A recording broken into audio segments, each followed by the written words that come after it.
தமிழ் அன்பர்களுக்கு வணக்கம். நான் உங்கள் மொழியோடு பேசுபவள். இன்றைக்கு நம் காணொளியில் பார்க்க இருக்கும் தலைப்பு அசைக்கு உருப்பாகும் எழுத்துக்கள் 13 என்று முந்தைய காணொளியில் பார்த்தோம். அல்ல குற்றியல் லிகரம் குறித்தும் குற்றியல் உகரம் குறித்தும் பார்த்தோம். அதனுடைய மீட்சியாகத்தான் இன்றைக்கு ஐகார குறுக்கம் பற்றியும் அளவடை குறித்தும் இந்த இரண்டை பற்றி தான் இன்றைய காணொளி நமக்கு இருக்க போகிறது. இந்த காணொளியை முழுவதுமாக பார்ப்பதற்கு முன்பாக நம்ம ஜெயசித்ரா சேனலை யாராவது சப்ஸ்கிரைப் பண்ணாம இருந்தீங்கன்னா மறக்காம போயிட்டு சப்ஸ்கிரைப் பண்ணுங்க, ஷேர் பண்ணுங்க, லைக் பண்ணுங்க, கமெண்ட் பண்ணுங்க. வாங்க காணொளிக்குள்ள போகலாம். ஐகார குறுக்கம். ஐகார குறுக்கம் என்றால் ஐ என்பது தன்னுடைய நிலையிலிருந்து குறுகி ஒலிக்கக்கூடியது. அததான் நம்ம ஐகார குறுக்கம் அப்படின்னு சொல்லுவோம். இந்த ஐ என்பது தன்னை சுட்டும் இடத்து ஒருபோதும் குறுகாது. ஐ என்று தனித்து நிற்கின்ற பொழுது குறுகாது. ஆனால் சொற்களில் இடம்பெறுகின்ற பொழுது அந்த சொல்லினுடைய முதலிலோ இடையிலோ அல்லது இறுதியிலோ குறுகி ஒலிக்கும். இதைதான் நம்ம ஐகார குறுக்கம் அப்படின்னு சொல்றோம். நல்ல நினைவுல வச்சுக்கோங்க. ஐ என்பது தன்னை சுட்டும் இடத்து. இப்போ ஐ அப்படின்னு சொன்னா தனியா அதுக்கு இந்த ஓர் எழுத்து ஒரு மொழிகள் நம்ம நன்னூல்ல படிச்சிருப்போம் இல்லையா? அந்த ஓர் எழுத்து ஒரு மொழியில ஐ என்று தனியா வந்துச்சுன்னா அந்த இடத்துல தனக்குரிய மாத்திரையின் அளவில் இருந்து ஒருபோதும் அது குறுகாது. அதே ஐ சொற்களுக்கு நடுப்புற அல்லது இறுதியில அல்லது முதல்ல இடம் பெறும்போது கட்டாயம் தன்னுடைய மாத்திரையின் அளவில் இருந்து குறுகி ஒலிக்கும். அவ்வாறு குறுகி ஒலிக்கக்கூடியவற்றை தான் நம்ம என்னன்னு சொல்றோம்?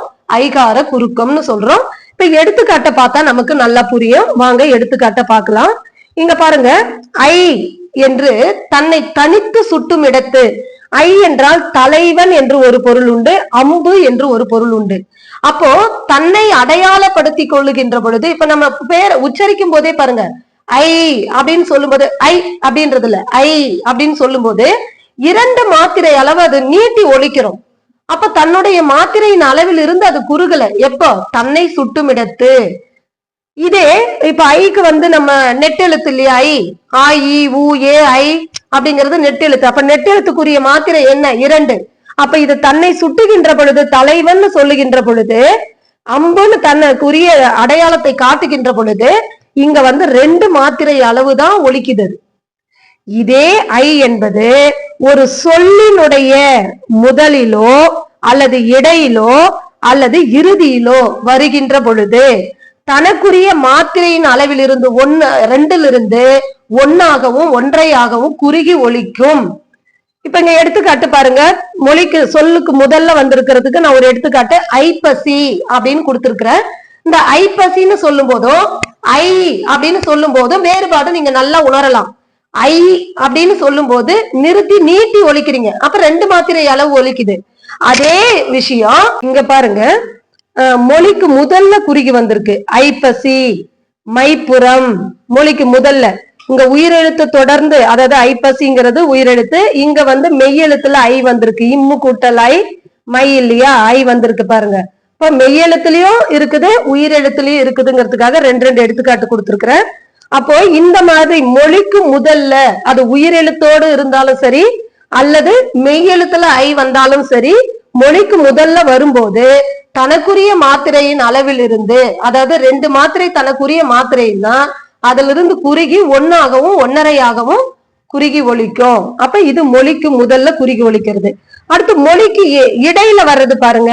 இடையிலன்னா நடுப்புற. இங்க பாருங்க, இடையன், இதுல நடுவுல டை அப்படின்னு இட்டு கூட்டலாய் டை இல்லையா? அதே போல மடையன், இடையன், மடையன் 2மே நடுவுல ஐ என்பது வந்திருக்குது. அப்ப இது இடையில் வந்த ஐகார குறுக்கம். அதே போல இகுலை. இகுலை இங்க பாருங்க, ஐ எங்க இருக்கு? சொல்லினுடைய இறுதியில் இருக்கு. குவளை. நான் ஏன் 2 எடுத்துக்காட்டு கொடுத்திருக்கிறேன்னா, ஒன்னு உயிரெழுத்தை கொண்டது, இன்னொன்னு மெய்யெழுத்தை கொண்டது. அப்ப உயிரெழுத்துல இருந்தாலும் சரி மெய்யெழுத்துல இருந்தாலும் சரி ஐகாரமானது மொழிக்கு முதல்லையும் குறுகும், மொழிக்கு இடையிலையும் குறுகும், மொழிக்கு இறுதியிலும் குறுகும். அப்படிங்கிறதுக்கு தான் நம்ம 3 எடுத்துக்காட்டு இங்க கொடுத்திருக்கிறோம். இதுதான் நண்பர்களே ஐகார குறுக்கம் என்பது. அப்ப ஐகார குறுக்கம்னா தனியா நிற்கும் போது, செல்ஃபா இருக்கும் போது அது எந்த மாற்றமும் வராது. தனக்குரிய மாத்திரையின் அளவிலே தான் நிற்கும். ஆனால் சொற்களோடு சேரும் போது அது முதல்ல சேர்ந்தாலும் சரி, இடையில இருந்தாலும் சரி, இறுதியில இருந்தாலும் சரி, தனக்குரிய நிலையிலிருந்து தனக்குரிய மாத்திரையின் அளவில் இருந்து குறுகி ஒலிக்கும்.